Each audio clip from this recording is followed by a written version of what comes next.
Hi, I'm Megan. Welcome to today's live reading of The Ring of Eagna by Andrea Matthews, presented by Itsy Bitsy Book Bits. Join me. Chapter 1. Ciarán sat down on the lake shore and sighed. His brother Aodhán was there beside him, nervously braiding the long strands of pale hair that hung down to the sides of his face. He hated dyeing his own dark hair. As they only applied the lime here and there, it made his jet black tresses stand out all the more. Why couldn't he have hair the same color as everyone else?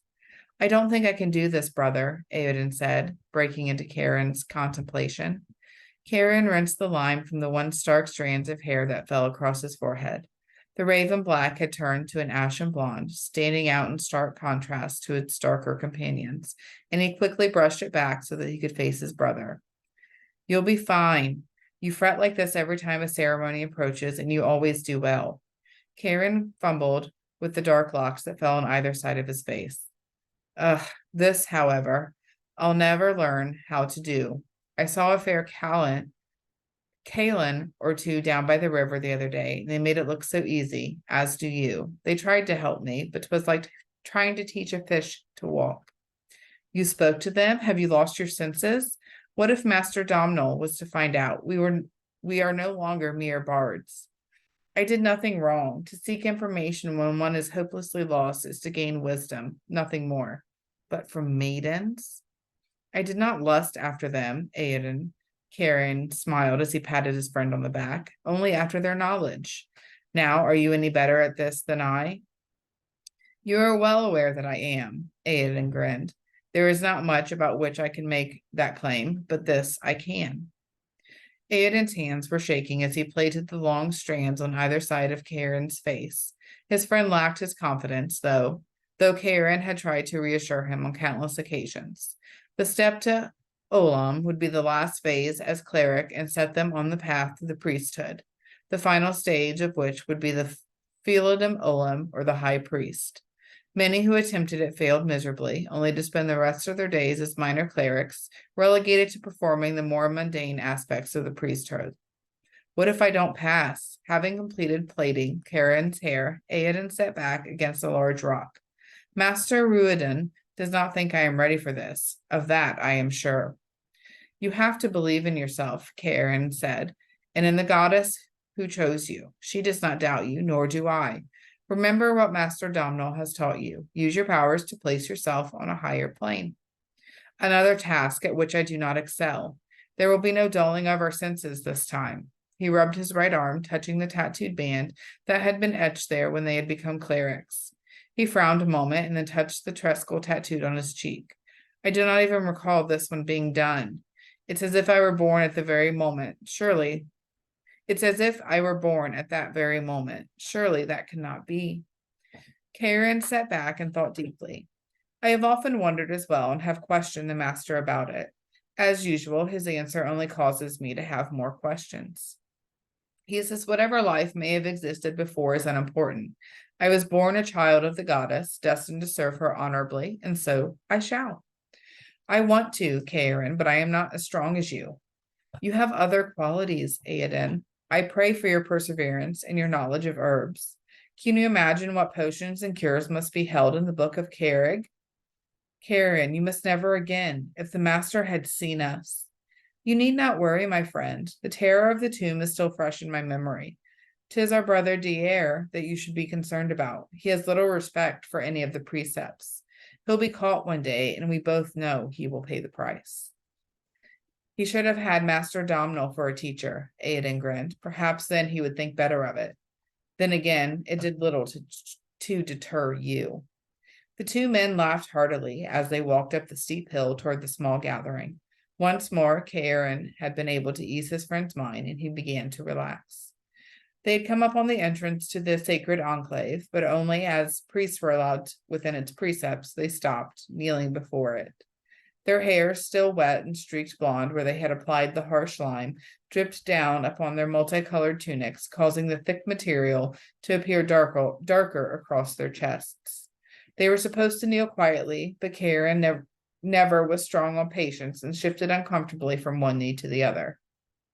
Aodhán, Ciarán said, his voice but a whisper. There is one thing I have always wondered about, though I have never questioned it since it would challenge one of the most sacred precepts. Aodhán looked at Ciarán from the corner of his eye, clearly afraid of being overheard. And what is that, though I almost hesitate to ask? How is it that you and I are both called children of the goddess? You are the same age as I, born this day, as was I, yet our mother bears but one child a year. How could that be? Perhaps I am wrong about my age. I suppose I could be a year older or younger, more likely. No, you are celebrating your golden year just as I am. Besides, Dier is a year older and Eothan is a year younger. I have inquired about such. You have too much time on your hands. To wonder about such doctrine is far beyond our understanding. We are still but mere clerics, even if we are about to enter the final stage that will set us on the road to priesthood. Perhaps if you had to study harder, you would not be so easily distracted. Perhaps, Ciarán said with a shrug, but someday I will ask Master Domhnall. And someday you shall end up banished, or worse. Ciarán looked over at his friends and grinned. And you worry too much. As they waited there for the chief elders, even Ciarán's heart began to pound, for they were now to face the final test, which would determine if they were indeed worthy to cross the threshold of the sacred grove, even if they still would have been invited to do so. They were surrounded by their peers, novices and clerics like themselves, as well as certain priests who were not able to take part in the ceremony, invoked the blessings of the goddess upon them. Then, finally, the 12 high priests came to stand before them. Domhnall, being their teacher, and one of the council of elders, was the first to come forward, along with Aodhán, the chief priest. The latter anointed their lips with the oil, while the others continued to chant in voices just above a whisper. Slowly, their teacher replaced the embroidered girdles around their waists with ones gilded with golden thread. Ciarán could feel his knees grow weak beneath the short lion that he now wore, but Domhnall smiled and squeezed his shoulder in reassurance. With pride, he placed a bronze collar across his chest. Then, after doing the same with Aodhán, he instructed them both to follow him to the altar. There they left behind all that they had known. No more would their errors be judged so easily, or their sins so readily forgiven. Once anointed into the Ullum as major clerics, they had officially begun their path to the priesthood, and only the loftiest standards would be accepted. To fail would no longer mean simple punishment, but banishment or worse, should the goddess judge it so. At last they came to stand before Ruadon. Ciarán could see Aodhán clutch his hands, attempting to keep from trembling, no doubt. It was not an easy ceremony. They had heard of others who had tried and failed. Were they condemned to join their ranks? Ciarán cast a glance in his friend's direction, a smile momentarily touching his lips, as Ruadon placed a wreath of ivy on their heads and instructed them to kneel. There was a huge fire on the granite slab before the altar, with 3 long rods extending out and raised from its base.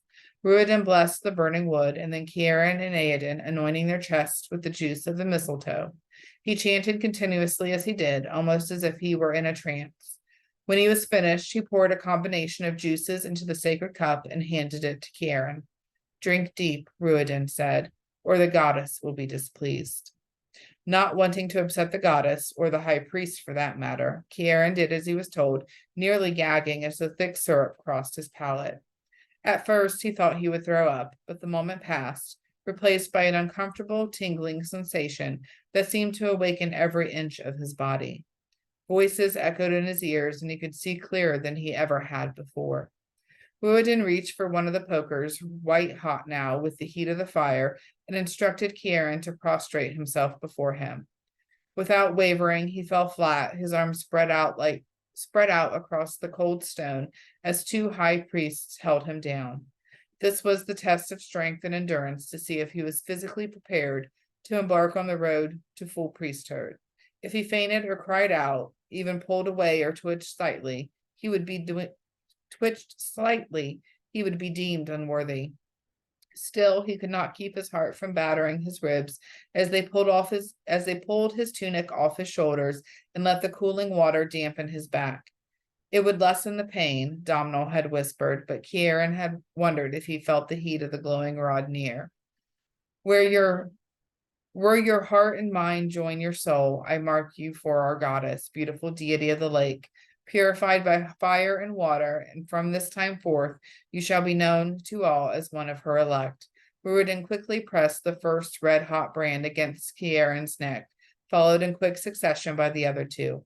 Each point he seared into Ciarán's skin was meant to represent an aspect of his being, mind, body, and soul.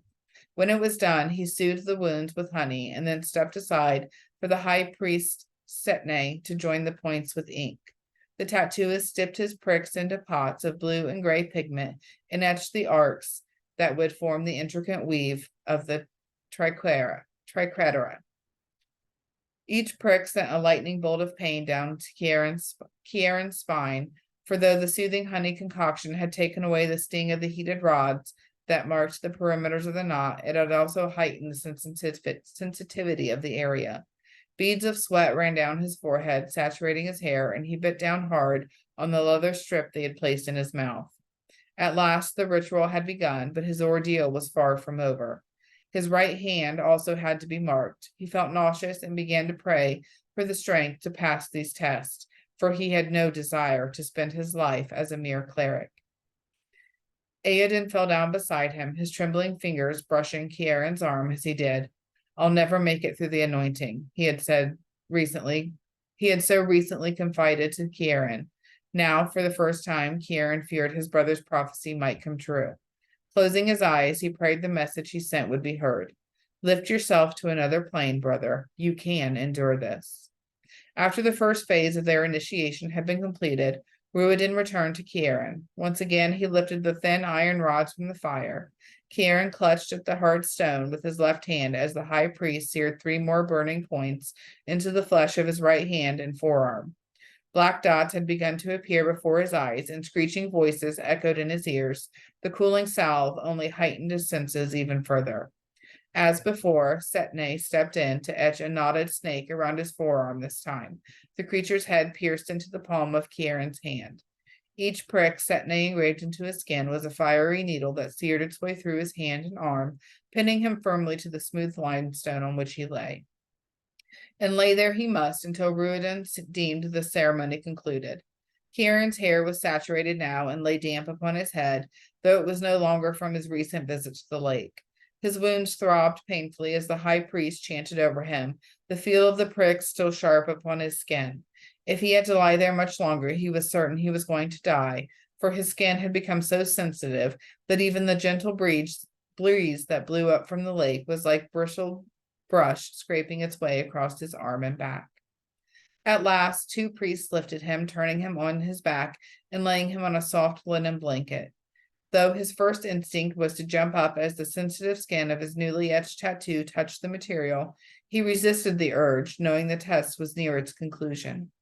Once more Ruadin knelt over him, lifting Ciarán's head to drink from yet another cup. Just as before, the sweetened syrup gagged him, but he managed to control the sudden urge he had to spew the contents of his stomach out across the moss-covered ground and pristine linen sheet.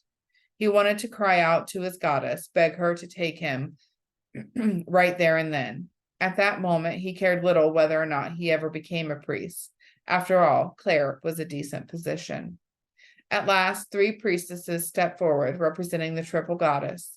One was young, perhaps no older than Ciarán himself, with golden hair and skin as fair as a summer morn.